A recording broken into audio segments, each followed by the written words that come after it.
De transporte público en el territorio lo hacemos con el diputado de Infraestructuras Viarias y Movilidad, Josu López Ubierna. ¿Qué tal? Muy buenas. Bueno, buenos días. Esperando pacientemente a todas las palabras de Ana Pastor, a nuestro discurso informativo de la mañana. Bueno, vamos a lo nuestro. Han sido duros años, los de no inversión en obras, en grandes obras en la red viaria alavesa, los recortes, otras prioridades. Llega el tiempo de invertir, pero también de una manera muy racional, y eso tendrá su reflejo en esa revisión que hay que hacer del PICA, del Plan Integral de Carreteras de Álava, que eso está a la vuelta de la esquina, pero lo dicho, un plan que nos ha tocado durante mucho tiempo, pero que habrá que revisar, imagino, con racionalidad, ¿no? Bueno, más que con racionalidad, con posturas razonables. Para cualquier posición política, cualquier decisión administrativa, tienes que tener basada en razones. Lo que vamos a hacer, en lo que has empezado a comentar del Plan Integral de Carreteras de Álava, es la planificación para los próximos 12 años. Pero luego también quiero anunciar que vamos a revisar la norma foral de carreteras. La tenemos que actualizar desde el punto de vista de las directivas europeas. También ha habido una modificación estatal y serán los dos grandes proyectos de norma foral que enviaremos antes de que finalice el año 2017 a las Juntas Generales para su debate.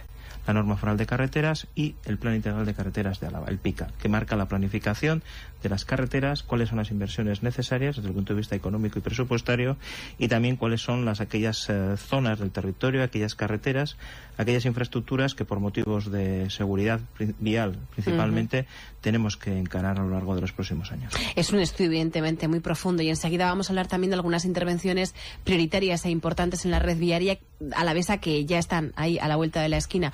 Pero ¿algún dibujo de por dónde pueden ir precisamente las prioridades de ese nuevo PICA en Álava?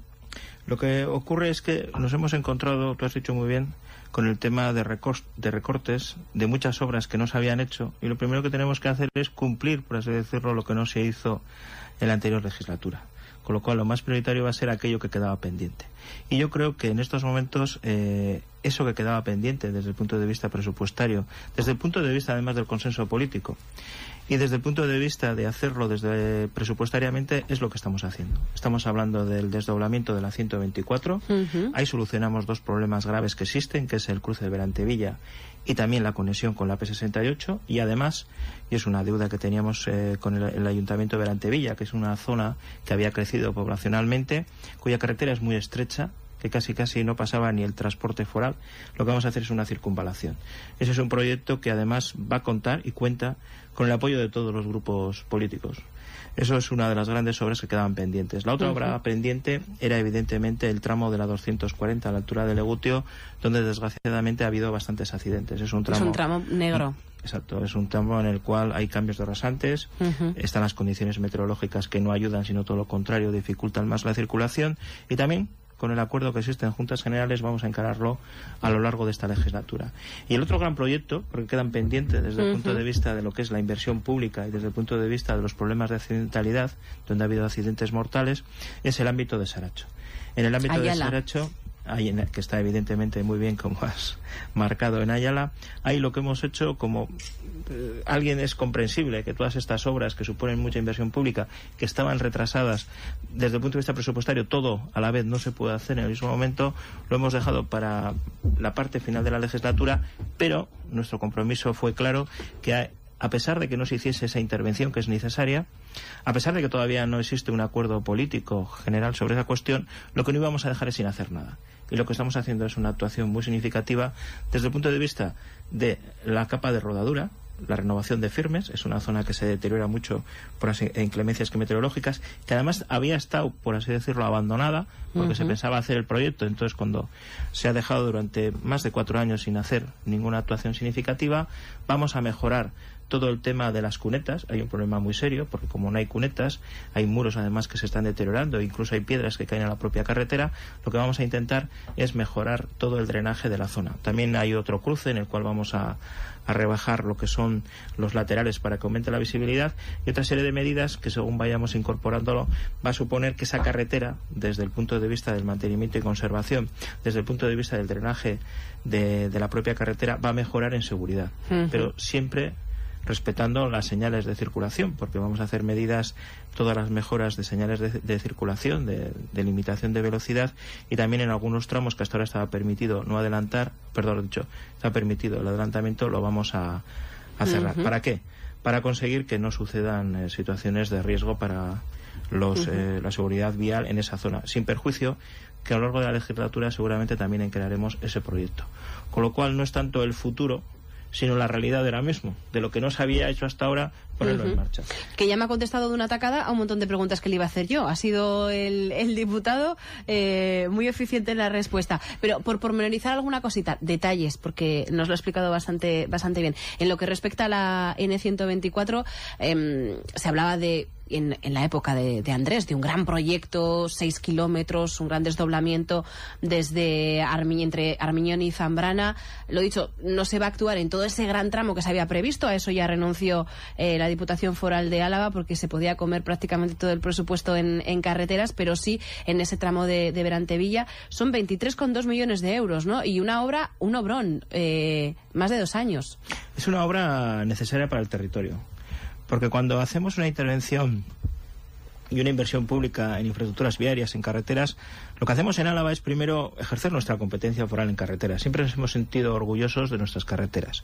Hacemos también una apuesta para que haya seguridad vial. Siempre se mejora la carretera cuando se eliminan curvas, se eliminan cambios de rasantes y ganamos en visibilidad, y que cuando conducimos, los conductores, tengamos perspectivas de lo que va a suceder más adelante. Nos anticipamos a los problemas. Si a eso unimos logística, seguridad vial, oportunidades de turismo, porque es una zona en la cual la conexión entre Vitoria-Gasteiz y Rioja-Alavesa es muy importante desde el punto de vista turístico, desde el punto de vista de todo el movimiento que existe de personas. Y además, si ejercemos esa competencia, yo creo que es una obra que no es tanto un obrón, como se suele decir desde el punto de vista económico, sino que es una inversión de futuro. Una inversión de futuro que supone reactivación económica, supone empleo, y lo que es más importante, supone llevar a efecto un acuerdo unánime en las Juntas Generales de Álava. Un acuerdo unánime no solamente con los grupos políticos de las Juntas Generales de Álava, sino también con los ayuntamientos de Berantevilla y Zambrana, y también con UAGA, que trabajó estrechamente con nosotros para mejorar los viales agrícolas. Entonces, demos valor a ese acuerdo, demos valor a esa obra que va a solventar puntos muy peligrosos de la red viaria. Vamos a intervenir, por aquello de los datos y ser concretos, casi en la mitad de lo que estaba previsto, en 3,5 kilómetros, pero lo importante es que intervenimos en los puntos que realmente son más peligrosos. Y además, como decía antes, en Berantevilla vamos a tener una circunvalación que no solamente va a dar servicio a Berantevilla, sino a los pueblos y núcleos de los alrededores. Vamos a mejorar esa zona de manera muy significativa. A ver si para finales del año 19 podemos estar en disposición de disfrutar de esa nueva carretera. Nos pormenorizaba lo que se va a hacer en Saracho, una zona en la que el proyecto inicial presentado por Diputación generó mucha polémica. También polémica generó el proyecto de la N240, ya saben, el acceso al puerto Barazar por Legutiano, esa zona de concentración de accidentes muy importantes. Se ha trabajado con el Ayuntamiento de Legutiano, con diversas juntas administrativas, también con la plataforma ciudadana que surgió, con Legutiano Bizirik. En este momento, ¿qué nivel de consenso hay en la zona con respecto a este proyecto? Bueno, yo lo que tengo que expresar es el consenso que existe en las Juntas Generales de Álava. Y ese consenso para mí es muy sencillo, porque lo impulsamos desde el propio departamento con el apoyo de la representación del Ayuntamiento de Legutio, que es de H. Bildu y del Partido Nacionalista Vasco. ¿Qué es lo que dijimos? ¿Qué es lo que le faltaba al proyecto anterior? El proyecto anterior solamente hacía un tramo de esa carretera, se despreocupaba del resto. Y Legutio necesita algo más que meramente esa reparación importante, esa mejora de la plataforma y de la carretera y del trazado en esa zona. También necesitamos un acceso mejor a Legutio, ¿vale? Y necesitamos también otra conexión diferente para llegar a la zona de Aramayo. Y en eso estamos trabajando. No estamos solamente, nos hemos concentrado en ese punto, y nunca mejor dicho, sino que vamos a hacer una actuación integral. Y por eso, cuando tú haces actuaciones integrales, donde hay varias actuaciones, el consenso es más fácil de conseguirlo, porque seguramente en una puede haber que hay gente que pueda estar en desacuerdo, pero en su conjunto la gente valora el esfuerzo que va a realizar la Diputación Foral de Álava con el Ayuntamiento. O sea que esa visión más global parece caer mejor en la zona. Sí, porque responde a más realidades que solamente esa. Y además tenemos el apoyo del Ayuntamiento de Legutio, que está gobernado por EH Bildu y por el Partido Nacionalista Vasco. Hablamos de otro punto de concentración también de accidentes, así lo ha atestiguado un estudio que se realizó, es la A2134, estamos hablando sobre todo del cruce de Zurbano.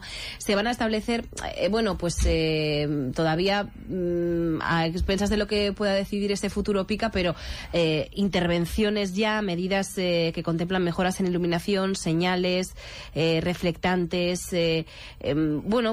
con el objetivo de que esta zona deje de ser un punto tan conflictivo. Y entre otras cosas se quiere restablecer los semáforos de límite de velocidad y colocar un radar punitivo, porque ese estudio de comportamiento de los ciudadanos, de los conductores en esa zona, revelaba que 60 kilómetros por hora, a 60 no iba mucha gente, ¿no? Más a 80, a 100. Ese radar ya está pedido a quien tiene la competencia, que es la Dirección de Tráfico del Gobierno vasco. Claro, esta hora de tiempos es un poco, pero la intervención se va a hacer en breve y supongo que el radar también se pondrá en breve, ¿no? En la zona. Bueno, la noticia no es que pongamos un radar o no radar.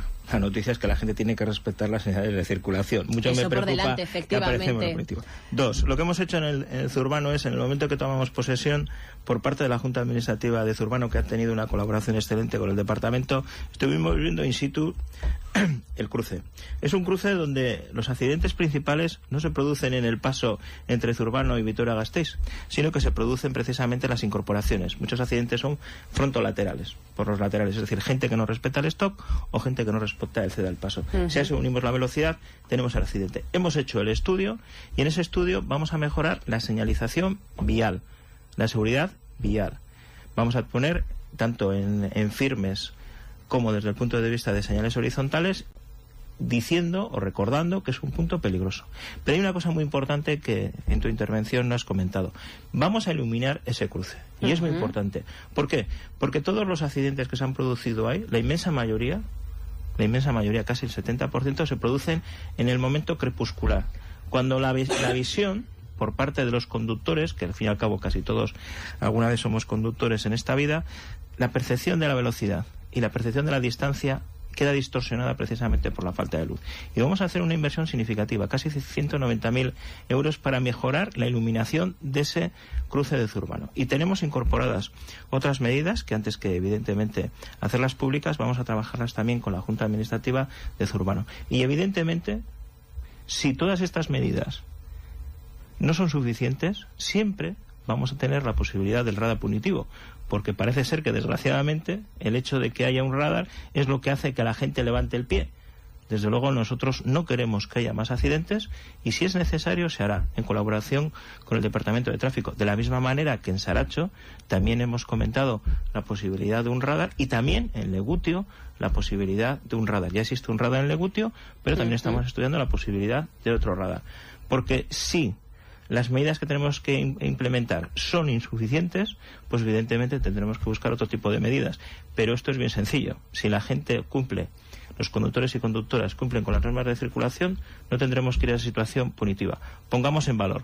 Vamos a mejorar la seguridad vial, vamos a iluminar ese cruce de Zurbano y, respetando las señales de tráfico, seguramente bajará el número de accidentes. Hablamos de transporte público, de las nuevas líneas de transporte foral. En el primer semestre del año se cerró la puesta en marcha. Comenzaron algunas en junio de 2015, la última en octubre de ese año. Bueno, cerró el primer, entre enero y junio de este año, un 23% de aumentos en viajeros. En algunos casos, pues menos, como las líneas de Lava Central, 17%, pero se habían llegado hasta casos del 48% de incrementos. ¿Cómo están las cifras en estos meses? ¿Cómo va ese transporte foral? Pues mira, voy a hacer una comparecencia el viernes, pero bueno, te puedo adelantar que los datos que tenemos de enero a septiembre, es decir, ya solamente con las líneas nuestras, sin comparar con el sistema antiguo, en Álava Central andamos por un incremento del 18% a lo largo de la media que hemos tenido en enero-septiembre, en Ayala de un 16% y en Rioja Alavesa un 28%. En Rioja Alavesa realmente los incrementos son muy significativos. Esto no es tanto que también una gestión nuestra, sino sobre todo lo que quiero agradecer es a todos los que están optando, a todas las personas que están optando por coger el transporte público foral. Nosotros hemos, creo, que acertado ir asentando en las frecuencias, en las paradas y en las modificaciones que vamos a ir implementando. El viernes anunciaremos algunas medidas muy concretas y modificaciones en Álava Central. Y sobre todo también por la tarjeta VAT. Yo creo que el tema de ser fan de la tarjeta VAT pues hace que el transporte público colectivo sea más atractivo y tengamos nosotros margen para ir incrementando los servicios y las mejoras. Queda todavía margen de mejora en estas líneas porque nos queda pendiente de adjudicar la Durango-Vitoria-Miranda y también el reto que tenemos, que lo estamos ahora configurando de determinada manera, vista la experiencia de estas líneas de transporte comarcal o el denominado taxis a la demanda. Taxis a la demanda que habrá que trabajar muy profundamente para mejorar ese servicio que complementa también a las líneas de bus. Sí, habíamos tenido ya conversaciones con las cuadrillas, con los ayuntamientos y con la COA. Pero estos datos del servicio de transporte foral va a hacer que podamos hacer una oferta igual mejor que la que teníamos pensada, desde el punto de vista que podemos asumir algunas de las tareas o algunas de las peticiones que existían. Ahí lo presentaremos el viernes, cuáles son las líneas generales. Nos está ayudando además a través de una contratación el Aula de Ecología Urbana, que es la que nos hizo el Plan Director de Transporte Interurbano y que tiene experiencia en lo que significa Vitoria-Gasteiz y Álava, y yo creo que con el concurso de tanto de los ayuntamientos, de las cuadrillas y de los concejos diseñaremos un transporte comarcal atractivo. Bueno, igual de eso tenemos que hablar en otro momento porque se nos acaba nuestro tiempo y como veo que para el viernes va a desgranar todos los datos, pues cuando los tengamos encima de la mesa lo abordamos. Una cosa que es que este jueves se pone en marcha es una obra en Artziniega, en una zona, en un puente que da acceso a dos concejos, a Sojo y Sojoguti. Va a obligar a cortar el tráfico, el acceso a estos pueblos, y han diseñado un dispositivo alternativo bastante llamativo, ¿no? También por las peculiaridades de la zona. Bueno, lo que hacemos en ese momento es el puente que da acceso a esas dos localidades. Vamos a garantizar el paso peatonal, pero por el motivo de las obras que vamos a ampliar la plataforma y hacer dos nuevas pasarelas peatonales más seguras, porque es la zona de acceso a la zona educativa y a la zona polideportiva de Artziniega, tenemos que hacer un operativo para garantizar que los ciudadanos de Sojo y Sojoguti puedan seguir con su vida cotidiana. Por eso vamos a tener un servicio de transporte público gratuito para que les acerquen a una zona cercana al puente, pasen el puente y pueden utilizar sus vehículos. Y como estamos ya en marcha, además, el Organismo Autónomo de Bomberos, con el apoyo del Departamento de Administración Local, hemos preparado un operativo donde hay un camión de primera intervención de bomberos, una ambulancia, y además hemos mejorado una pista forestal para que pueda utilizarse en caso de emergencia. Aprovechar, evidentemente, esto supone una incomodidad para los ciudadanos que viven allí, pero vamos a intentar por todos los medios, a través de todos los medios de la Diputación, que esto sea llevadero. Duro posible. Josu López Ubierna, se va nuestro tiempo. Lo dicho, nueva cita. Le esperamos en Cadena.